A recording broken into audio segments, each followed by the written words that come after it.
Hoje faz 490 anos que um homem decidiu que o silêncio de uma mulher valia mais do que a coroa dela. 19 de maio não é uma data, é uma cicatriz. Henrique VIII tentou apagar cada traço da Ana Bolena, mas ele falhou. Segura seu café, porque hoje não é aula de história, hoje é a exposição do assassinato mais vergonhoso da monarquia. E como a Ana deu a última risada, mesmo perdendo a cabeça. Oi, coroados e curiosos, eu sou a Steph e esse é o fim do jogo. A gente vai acompanhar os últimos dias da minha rainha preferida, do julgamento à execução, e entender por que mesmo depois da morte, ela acabou vencendo essa história. Se a Ana ainda tivesse alguma esperança de reverter a situação, o dia 2 de maio de 1536 acabou com todas elas. A essa altura, a corte inteira já sabia que a Ana estava prestes a cair. E o clima era uma espécie de espera silenciosa pelo inevitável. Sabe quando você entra em um ambiente e sente que as pessoas estavam falando de você segundos antes? Então imagina isso multiplicado por 1000. E com a sua vida em jogo, era exatamente isso que a Ana estava vivendo.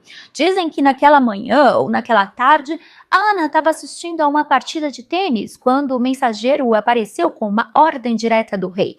Ela deveria comparecer ao conselho privado imediatamente. Agora vamos combinar. Quando você é rainha e recebe um chamado formal do rei, isso nunca é um bom sinal. Nenhuma outra rainha da Inglaterra tinha sido convocada para uma reunião oficial assim. Esse não era um convite para um chá amigável com os lordes.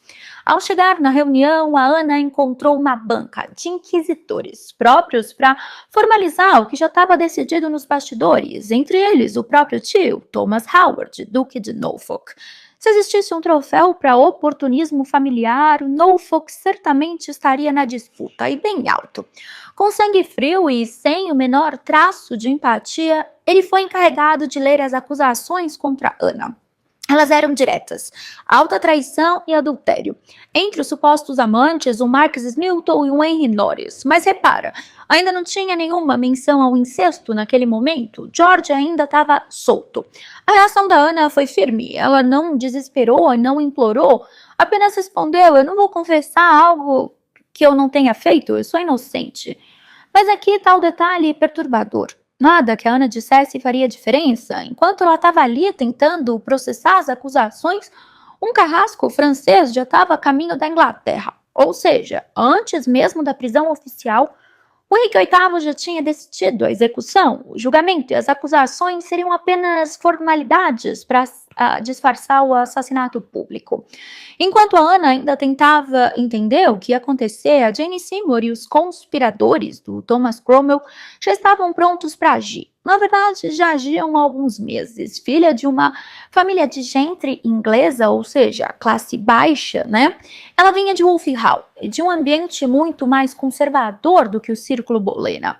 Além disso, ela tinha servido a Catarina de Aragão, e isso importa, porque ela casava com aquele ambiente mais chato, próximo do ideal tradicional da velha corte inglesa, do que a energia quase francesa que a Ana tinha trazido para o palácio. Enquanto a corte da Ana era mais sofisticada, mais intelectual e influenciada pelo refinamento do continente, a Jane carregava uma imagem associada a ser discreta, ser religiosa e ser doméstica. Menos debate, mais silêncio, oração, bordado e compostura. E naquele momento era quase exatamente o que o Henrique parecia querer. Muitos historiadores acreditam que o Henrique VIII provavelmente já tinha notado a Jane em 1535, quando visitou Wolf Hall, e que ela chamou a atenção justamente por ser quase o oposto absoluto da Ana, fisicamente e psicologicamente, sem o caos Bolena. E conforme a queda da Ana se tornava cada vez mais inevitável, o Seymour e o Cromwell e a facção conservadora entenderam rápido o valor daquela imagem. A Jane não precisava gritar, conspirar em voz alta ou empurrar a Ana escada abaixo. Bastava estar ali, quieta, obediente aos olhos da corte, perfeitamente vendável como estável. Enfim, enquanto a Ana era levada para a torre, a próxima rainha já estava quietinha, sendo posicionada dentro do mesmo palácio, esperando para pescar o peixão, que no caso era o Henrique. Mal ela sabia que estava estragado. E aí você pensa, que conversa elas teriam? A Ana: vamos discutir reforma religiosa, diplomacia francesa e legitimidade dinástica. E a Jane: Eu bordei um cervo hoje. Piadas à parte, a Ana foi presa imediatamente e levada até a barcaça real que a transportaria para a Torre de Londres. Agora, sabe aquela cena icônica dos filmes que ela entra pela porta dos traidores? Bom, isso nunca aconteceu. Ela entrou pela ponte reservada à nobreza, porque, apesar de tudo, ela ainda era oficialmente a rainha da Inglaterra. Para aumentar o impacto da humilhação, um sino foi tocado, anunciando publicamente que uma prisioneira de alta posição tinha chegado à torre. O trajeto pelo rio foi longo e sombrio, o vento gelado, a água revolta, o silêncio pesado.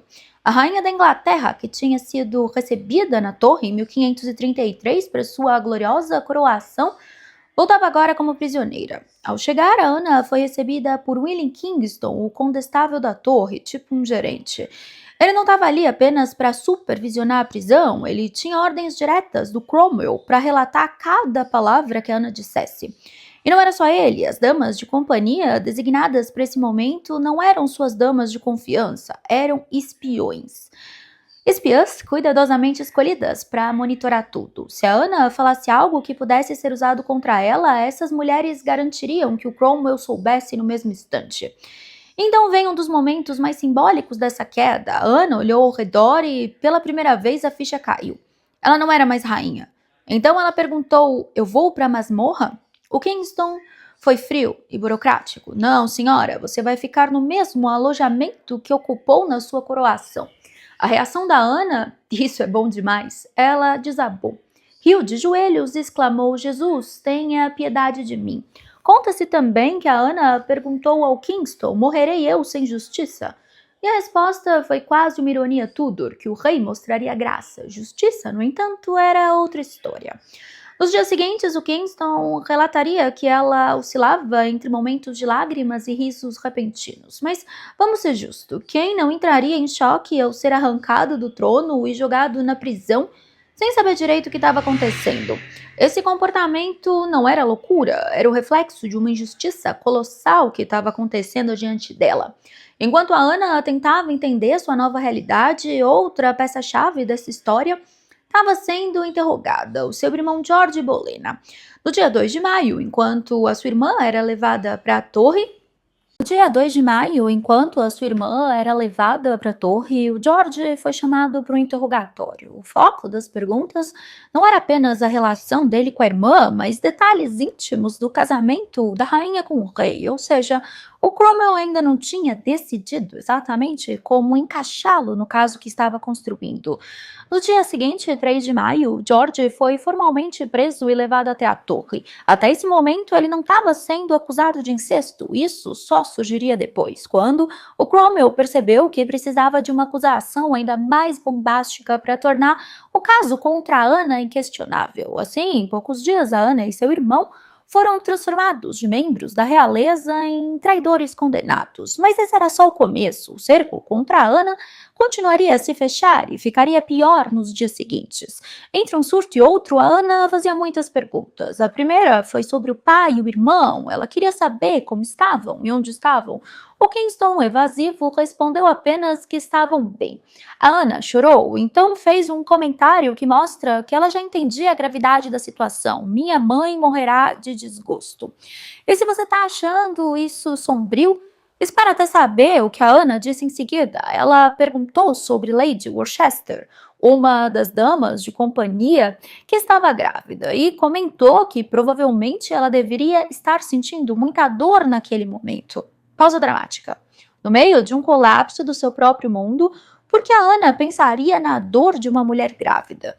Isso pode ter sido apenas um comentário aleatório, mas alguns historiadores acreditam que a Ana já estava prevendo um futuro onde sua filha Elizabeth também sofreria as consequências de tudo o que estava acontecendo. De qualquer jeito, a Ana ainda não tinha ideia de quão rápido a situação ficaria pior. Enquanto ela estava isolada na torre, a notícia da sua prisão se espalhava como fogo em pólvora.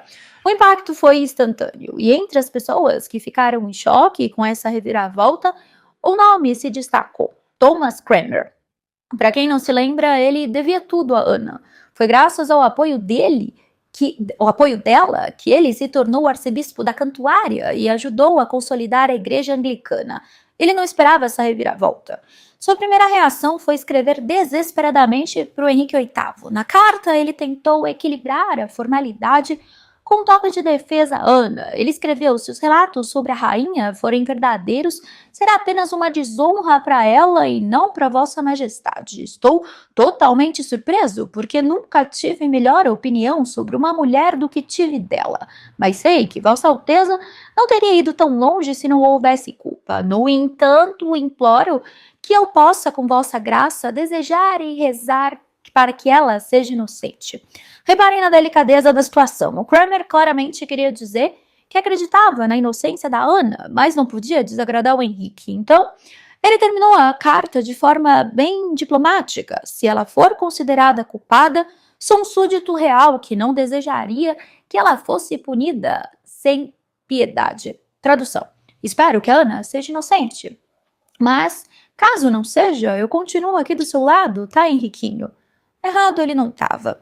Ninguém na corte queria ser associado a Ana, até os antigos aliados começaram a se afastar. Porque se tem uma coisa que qualquer um que viveu na corte do Henrique VIII sabia, era que quando uma rainha cai, ninguém quer ser arrastado junto. E a Ana estava completamente sozinha. Se ela ainda tinha esperanças de que sua prisão fosse um erro, que logo seria esclarecido, os dias seguintes deixaram claro que não tinha erro nenhum, era apenas um plano meticulosamente executado para acabar com ela. E o plano estava funcionando. A cada dia, novos aliados da rainha eram levados para a torre. A cada prisão, a mensagem ficava cada vez mais evidente. Ninguém ao lado de Ana estava seguro. Não importava se tinham provas, não importava se as acusações eram ridículas. O que importava era que o Henrique precisava de uma justificativa para descartá-la.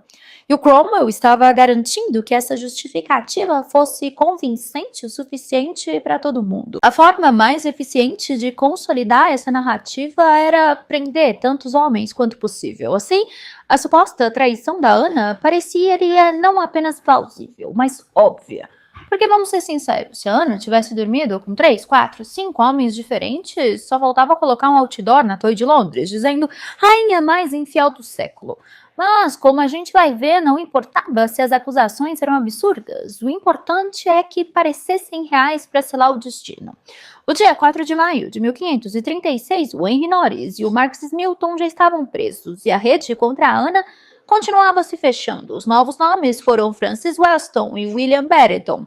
Agora, se Norris e Milton ainda podiam ser ligados à rainha, Weston e o Barrington mostravam que a conspiração estava muito além. Começando pelo Weston. Ele não foi preso apenas por um flerte mal interpretado. Ele era jovem, um cortesão em ascensão, muito próximo do rei e de George Bolena. Então, a sua proximidade com a Ana fazia dele um alvo conveniente para completar a lista dos supostos amantes. E o William Barrington ainda é mais interessante, não tinha nenhuma ligação com a Ana.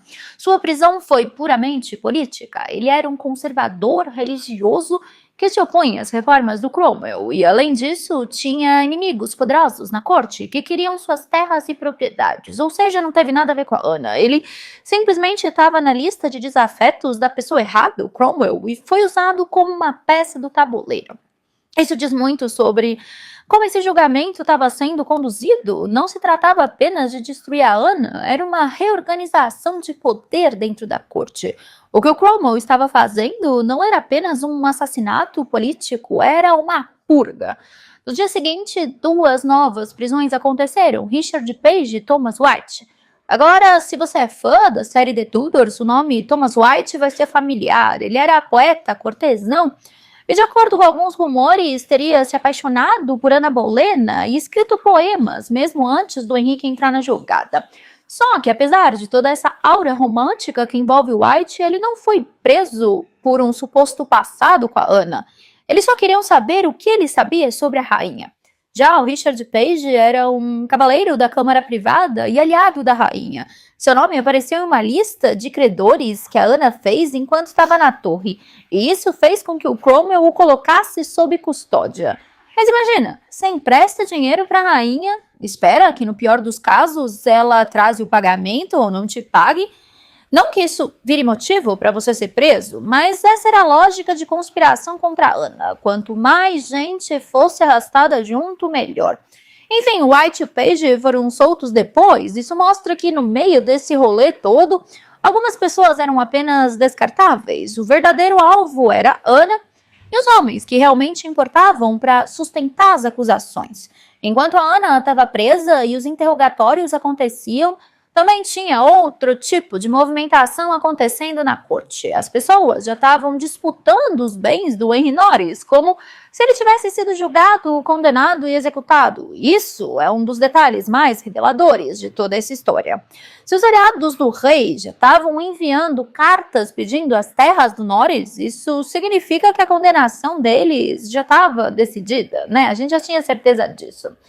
Aqui estão alguns dos nomes que estavam de olho nos spoilers. Nos spoilers é bom, nos espólios de Norris. O Henry Fitzroy, o filho legítimo do rei, escreveu ao bispo de Lincoln solicitando terras que ficariam vagas. O Richard Staverton, advogado e proprietário de terras, também pediu as propriedades do Norris. E o Arthur Plantageneta, que enviou uma carta ao Cromwell, apenas para lembrá-lo que não queria ser esquecido na distribuição dessas riquezas. Agora, no dia 10 de maio de 1536, o grande júri de Middlesex se reuniu para decidir se Ana Bolena e os outros homens acusados com ela seriam levados a julgamento. Mas quem acredita que esse júri decidiu alguma coisa? Porque se até a criadagem já estava de olho nos spoilers, eu cismei com spoilers, os espólios dos condenados, se os aliados do rei já estavam escrevendo cartas pedindo terras e cargos antes mesmo da sentença, o que isso significa?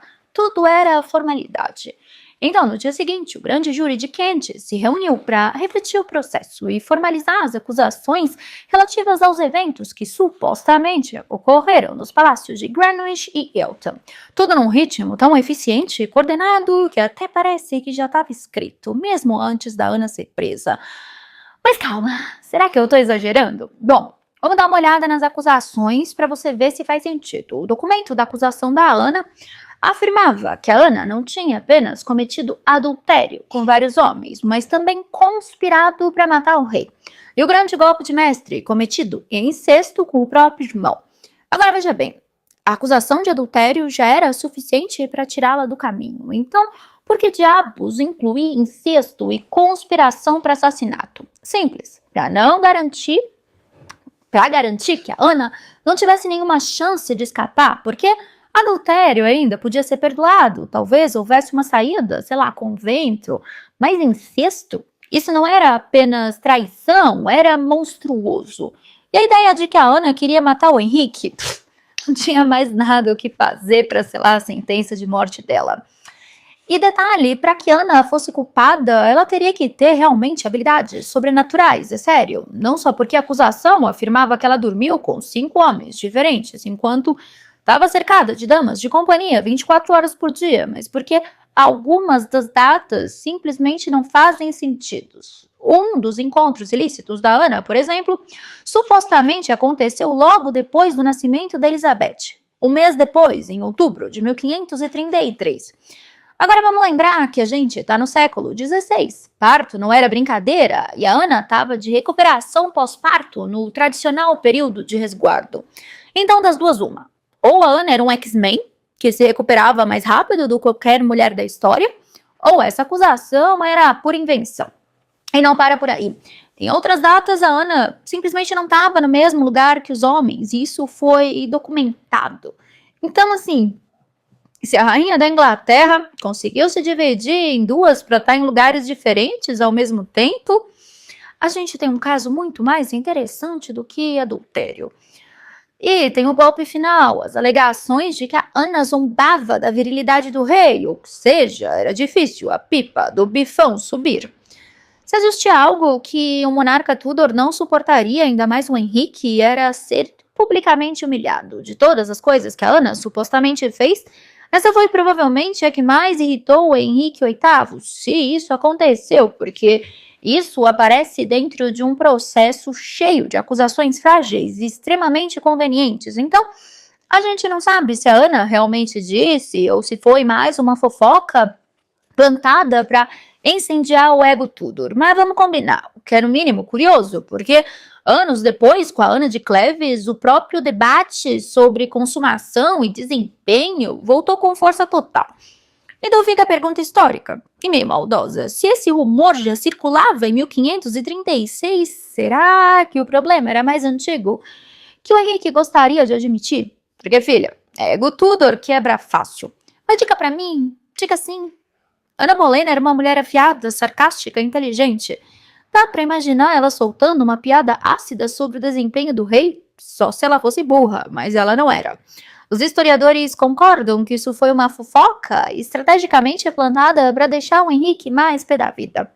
E vejam como isso foi estratégico. Cromwell sabia que ao jogar essa acusação no meio das traições, não apenas destruiria Ana, mas feriria o ego de um rei de um jeito que tornaria impossível qualquer misericórdia, porque ser traído já era humilhante. Mas ser transformado em piada pela esposa, o Henrique não toleraria.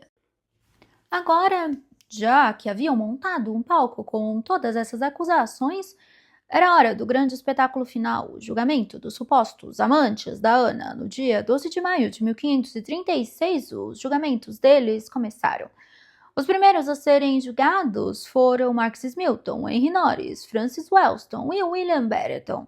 Agora vamos lembrar de um pequeno detalhe sobre os tribunais Tudor. Os acusados não tinham acesso a provas contra eles. Eles não sabiam exatamente do que estavam sendo acusados até o julgamento começar.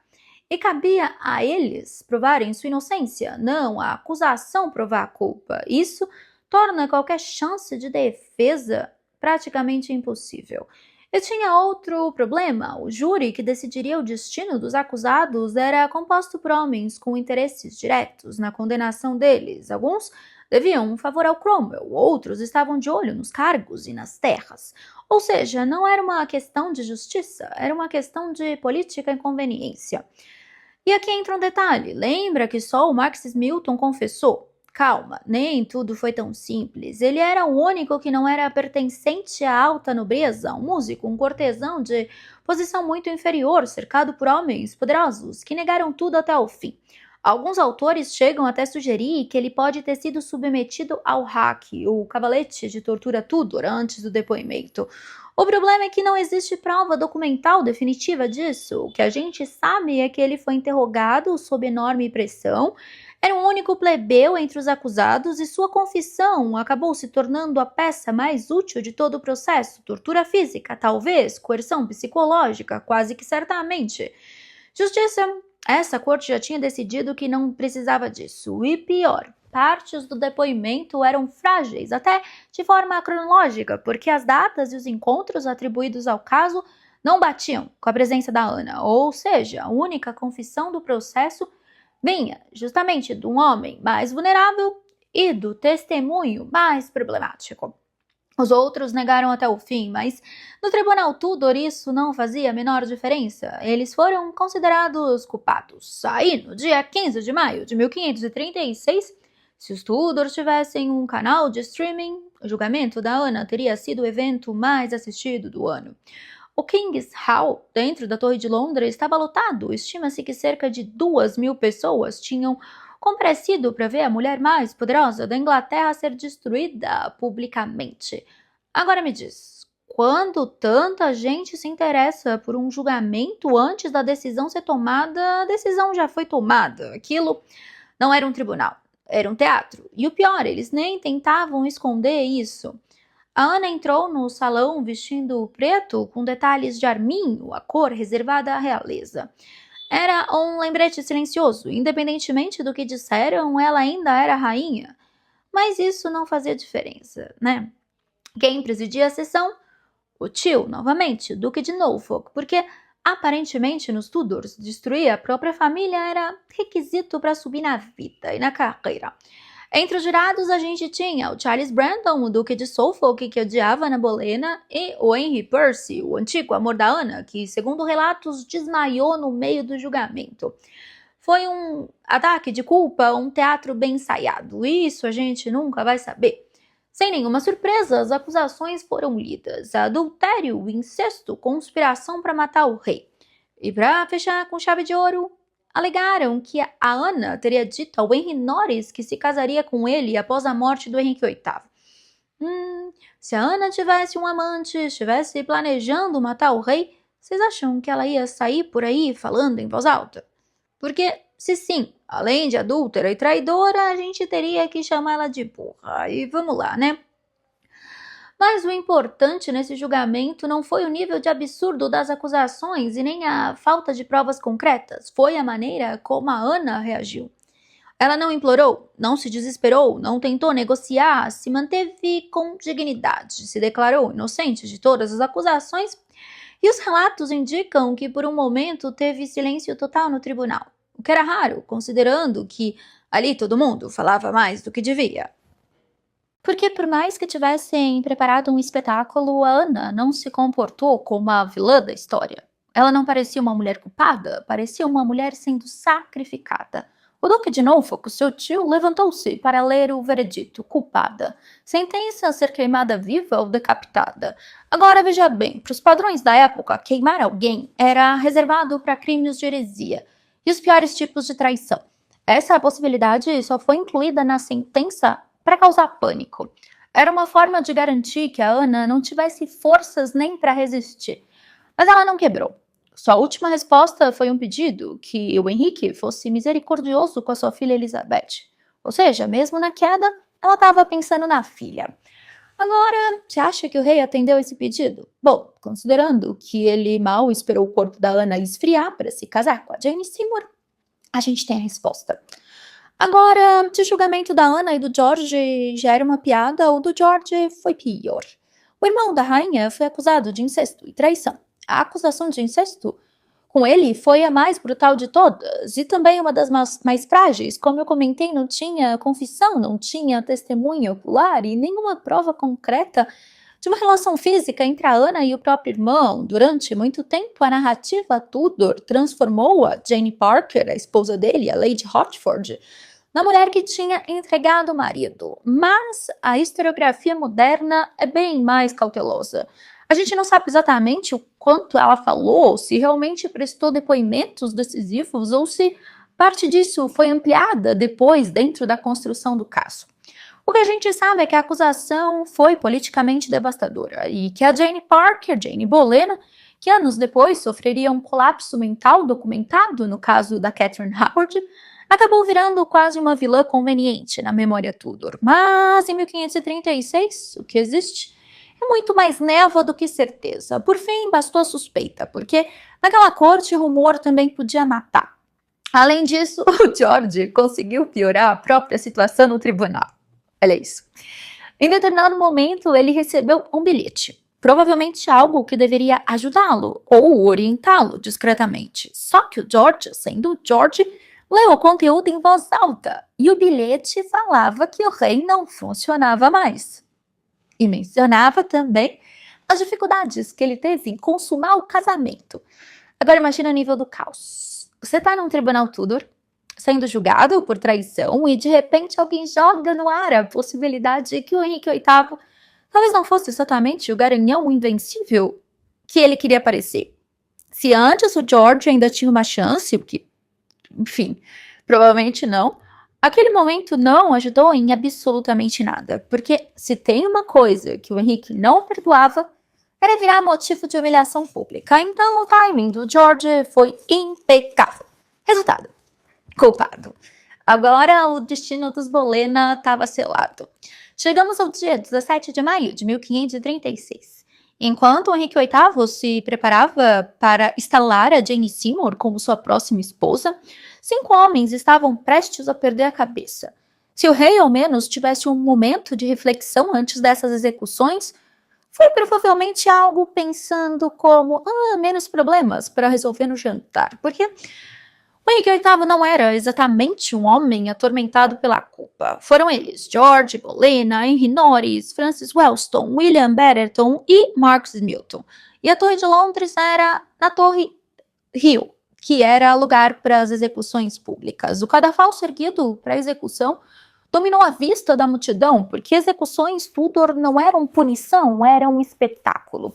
E o que tudo indica, a ordem parece ter seguido o status social. O George Boleyn, o Lord Rochford, um dos homens de maior posição entre os condenados, costuma aparecer como o primeiro a perder a cabeça. Muitas vezes o Marcus Milton, o último, porque era plebeu, mas às vezes eles falam o contrário. Mas o contraste da primeira ideia é cruel. Um nobre é poupado de assistir toda a fila, e um homem sem título vendo a morte se aproximar golpe por golpe. Segundo relatos, o George fez um discurso longo e muito articulado. Falou sobre lei, consciência, fé e perigos morais da ambição e da corte. Declarou que viveu sobre a lei, foi julgado sobre a lei e agora morreria sobre a lei. Mas aqui está um detalhe importante. Ele não fez uma confissão explícita do crime monstruoso que o levou até aqui, não admitiu incesto, não acusou a Ana e também não mencionou a irmã pelo nome. Morreu com dignidade, ironicamente dentro de um sistema que já tinha decidido destruí-lo. O Henry Norris foi mais contido. Francis Wellstone falou sobre pecado, arrependimento e a ilusão humana de achar que sempre existe mais tempo para consertar a própria vida. William Brereton insistiu repetidamente que merecia 1000 mortes se ele fosse culpado, mas pediu que ninguém julgasse a causa sem entender o que estava por trás dela. E aí veio Marcus Milton, o único que tinha confessado, o único plebeu, o homem que, ao que tudo indica, subiu por último para ver os outros homens morrerem antes dele. No cadafalso, ele não fez retratação pública que inocentasse a Ana. E também tem a lenda de que a Ana assistiu às execuções pela janela. Isso é um mito. Se você olhar aqui, você vai ver. Os aposentos dela ficavam na área sudeste da torre. Tower Hill estava no norte. Por isso, não tinha visão direta dali. Para isso, ela precisava ter sido movida naquela manhã. E não tem registro que tenha dito isso. Enfim, 2 dias depois seria a vez dela. E a Ana sabia que agora só restava a sua cabeça. E a partir desse momento, não era questão de se ela morreria, seria o quando. Ana Boleyn acordou no dia 18 de maio de 1536, sabendo que dentro de algumas horas estaria morta. Ela tinha passado os últimos dias se preparando para esse momento, e agora tudo estava pronto, o cadafalso já tinha sido montado, o carrasco estava a postos, e a corte esperava para assistir ao espetáculo. Mas então o tempo começou a se arrastar. A Ana esperou. Amanhã virou tarde, a tarde virou noite, e nada aconteceu. Mas me digam, o que é pior? Morrer de uma vez ou passar o dia inteiro esperando por algo inevitável sem saber quando vai acontecer? Esse não foi um erro de organização, o carrasco não estava atrasado, o atraso foi calculado. O Henrique VIII não queria que houvesse uma grande comoção popular em torno da morte da Ana. Se a execução tivesse uma data e um horário marcado, haveria uma multidão reunida para assistir, e o risco era que a Ana fosse vista como uma mártir. E também a Ana tinha um talento natural para os discursos. Ela podia muito bem usar suas últimas palavras para dizer algo embaraçoso sobre o Henrique, algo que mesmo depois da morte pudesse manchar a imagem do rei. Então o plano era simples, adiar a execução até que ninguém soubesse exatamente quando aconteceria. Dessa forma, não teria multidão, não teria protestos, não teria discursos confortáveis. E foi assim que, ao cair da noite, a Ana Boleyn ainda estava viva. Naquela noite, a Ana rezou. Pediu para receber a Eucaristia, e então, com a mão sobre a Bíblia, jurou sua inocência. E aqui tem um detalhe que muita gente lê errado. Mas se a Ana Boleyn era protestante, por que ela pediu um padre? Por que receber a Eucaristia? Porque a Ana não era protestante no sentido mais consolidado que muita gente imagina. Ela era profundamente ligada ao pensamento da reforma. Ela defendia reformas na Igreja Católica, criticava excessos de poder do clero, o acúmulo de riquezas e apoiava ideias religiosas que circulavam no continente. Mas isso não fazia ela uma anticristã. A Inglaterra do Henrique VIII ainda estava num limbo religioso meio caótico entre ruptura política e transformação espiritual. Se a gente for comparar uma figura muito mais claramente associada a ser protestante dentro das esposas, seria a Catherine Parr. A Ana era outra coisa, uma rainha reformista, intelectualmente inquieta, mas ainda profundamente moldada pela espiritualidade do seu tempo. E por isso esse juramento pesa tanto. A gente está no século XVI, um mundo em que mentir diante de Deus não era um detalhe simbólico, nem um teatro vazio, era risco real de você se ferrar eternamente. A Ana não estava diante de um júri tentando salvar a reputação, ela estava diante do que ela acreditava ser o próprio julgamento divino.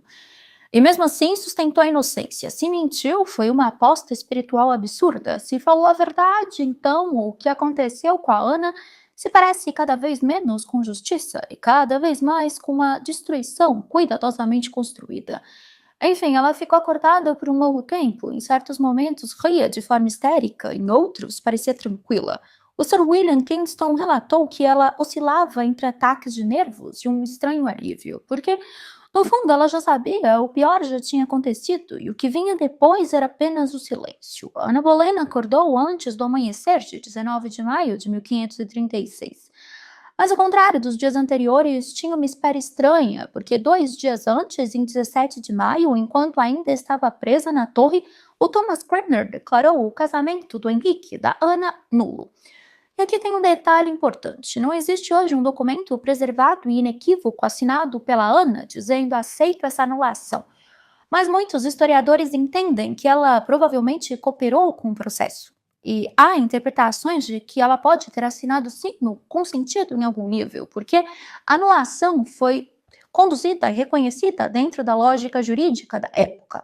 O problema é que os detalhes são nebulosos. Isso torna tudo mais cruel, porque se o casamento era inválido, a mulher acusada de trair o rei não era mais esposa legítima dele.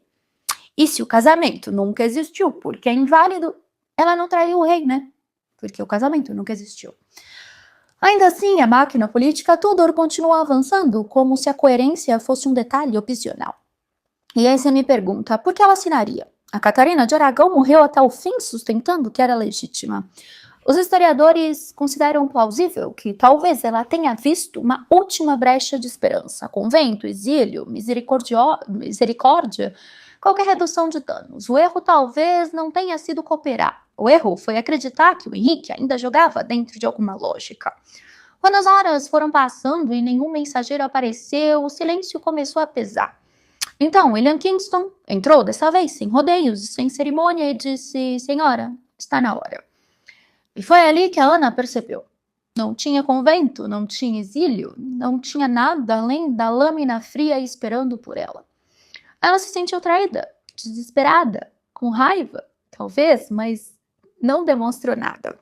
A Ana vestiu roupas escuras pesadas, muito próximas das imagens aqui de reconstrução histórica posteriores. O gol sóbrio, camadas estruturadas, o manto e o rigor Tudor que ainda marcavam a sua posição. O vermelho, nada de exuberante, nada de triunfo. Era uma composição austera, quase fúnebre, mais próxima da sobriedade que a gente viu em reconstruções de museu como essa, e também até na série Wolf Hall, que você vê tá bem parecida. Até no The Tudors ficou mais parecido do que algumas outras. Enfim, a Ana, até na última caminhada, ela parecia uma rainha. Então começou a travessia final dentro da Torre de Londres. O contraste era brutal. 3 anos antes, aquele mesmo complexo tinha simbolizado ascensão, coroação e poder, e agora é guarda, silêncio. E um cadafalso esperando no fim do caminho. O cadafalso tinha sido montado, então, dentro do complexo da Torre de Londres, perto da Tower Hill. E não perto da Tower Green, não em Tower Hill, aqui, onde aconteciam as execuções públicas diante de multidões, porque eu já te expliquei a questão de ser considerado uma mártir. E agora entra outro mito famoso. Muita gente repete que a Ana escolheu morrer pela espada porque era francesa. Nada a ver. O Henrique já tinha mandado chamar um espadachim francês antes do julgamento estar concluído, o que mostra que aquilo era planejado. E vocês acham que ele ia escutar alguma coisa que ela pedisse? Sério mesmo. E a espada tinha uma vantagem brutal. Era mais rápida, mais precisa e diminuía o risco daquela execução desastrosa, com machado dentro das testemunhas. Não era romance francês, era eficiência Tudor. O rei queria uma morte rápida, discreta, controlada, sem multidão em pânico, sem espetáculo fora de controle. e principalmente sem dar tempo para que Ana Bolena virasse algo mais perigoso do que uma ex-rainha, uma memória impossível de apagar. Ao subir no cadafalso, Ana Bolena manteve a postura impecável, não tinha temores visíveis, não tinha hesitação. Se ela sentia medo, escondeu muito bem. Diante dela, cerca de 1000 pessoas a aguardavam, nobres, soldados, cortesãos, figuras da corte, entre ele o Charles Brandon, duque de Suffolk, o Thomas Cromwell, arquiteto da sua morte também. Nenhum deles expressava qualquer emoção. Então veio o momento aguardado, as últimas palavras da Ana. Agora, espera um segundo. O que você diria no lugar dela? Muitos esperavam que a Ana acusasse o Henrique, que clamasse sua inocência ou que amaldiçoasse os seus inimigos. Em vez disso, ela declarou: bons amigos cristãos, venho aqui para morrer de acordo com a lei e, portanto, não direi nada contra aqueles que me condenaram. Rezo para que Deus preserve o rei, porque ele sempre foi bom e gentil comigo. O quê? É o quê, macho? Bom e gentil? O homem que mandou te decapitar, claro. Mas ela não sabia o que estava fazendo. Se ela atacasse o rei, podia colocar Elizabeth em perigo. Se proclamasse inocente, podia enfurecer o Henrique e piorar a situação. Então ela optou por esse silêncio calculado. A única coisa que ela não fez foi confessar a culpa. A Ana se ajoelhou no cadafalso. Suas damas ajudaram a ajeitar o vestido, prendendo os cabelos sobre uma touca. O carrasco francês já estava posicionado, segurando uma espada. Isso porque, diferente das execuções inglesas, que usavam um machado, o carrasco francês usava uma espada, longa e cortante. E ele não queria que a Ana soubesse o momento exato do golpe, e então, enquanto ela se ajoelhava e fechava os olhos para rezar, ele escondeu a espada na palha ao lado do cadafalso, e então ele gritou: tragam a minha espada. A Ana, por reflexo, virou a cabeça para o lado dele, e aí já veio o negócio no pescoço. Ele desferiu o golpe. Um único corte, rápido, preciso, definitivo. O corpo da Ana ficou no cadafalso por horas. Ninguém sabia o que fazer com ele. O Henrique tinha dado instruções precisas sobre como deveria ser a execução, mas não se preocupou com o que deveria fazer com o corpo dela. No final, os guardas e as damas de companhia pegaram uma velha caixa de flechas e improvisaram um caixão. Ela foi levada para a capela de St. Peter et Vinícola, dentro da Torre de Londres, sem cerimônias, sem orações, apenas o silêncio e a terra fria. A Ana foi enterrada em uma sepultura rasa, em frente ao altar-mor e ao lado do seu irmão George, que tinha sido enterrado lá após sua execução, apenas 2 dias antes, em 17 de maio. Seriam os 2 primeiros enterros do século XVI naquele local, mas se você olhar aqui, infelizmente não seriam os últimos. No total, 13 homens e mulheres notáveis seguiram ela e o George até seus túmulos lá durante a Era Tudor. Esses incluíam a rainha Catherine Howard, Lady Jane Grey, Lady Jane Rochford, esposa do George, Eduardo, duque de Somerset, e John Dudley, duque de Northumberland. Mas antes que o silêncio se instalasse, um estrondo ecoou da Torre de Londres. Os canhões anunciaram que a execução tinha terminado. O Henrique VIII nem precisou estar presente para saber que Ana Bolena estava morta. E o mais brutal é a rapidez com que tudo se moveu. Ainda naquele mesmo dia, a Jane Seymour já começava a ocupar o centro da corte como futura rainha. Ele pediu ela em noivado naquele mesmo dia, 19 de maio. 11 dias depois se casariam. Como se uma rainha tivesse sido apagada e substituída no intervalo de uma respiração. E assim, no dia 19 de maio de 1536, o Henrique VIII tentou encerrar Ana Bolena. O problema é que algumas pessoas não morrem. Viram memória, ferida, história. Ele queria que a sua memória fosse enterrada junto com ela, que seu nome fosse esquecido, que ninguém mais falasse sobre a mulher que desafiou o rei. E ele falhou. Séculos depois, Ana Bolena continua sendo uma das figuras mais fascinantes da história britânica. O rei pode ter mandado apagar seus retratos, destruir seus brasões e proibido que sua filha falasse sobre ela. E aqui entra talvez a consequência mais irônica e mais poderosa de toda essa história, a Elizabeth, porque quando o Henrique VIII destruiu Ana Bolena, ele não só destruiu uma rainha, ele abalou completamente a legitimidade da própria filha. 2 dias antes da execução da Ana, o casamento já tinha sido anulado pelo Thomas Cranmer. Juridicamente, o Henrique VIII já tinha pagado a própria rainha antes mesmo do carrasco levantar a espada. E as consequências não morreram com a Ana. Elizabeth foi declarada bastarda, perdeu o status de princesa e foi empurrada para a mesma sombra política que anos antes já tinha engolido sua irmã Maria. Isso importa muito, porque eu gosto muito da Ana, mas também acredito que a história é feita de consequências. A Elizabeth provavelmente não teria se tornado a mulher que foi sem carregar o peso brutal da queda da mãe.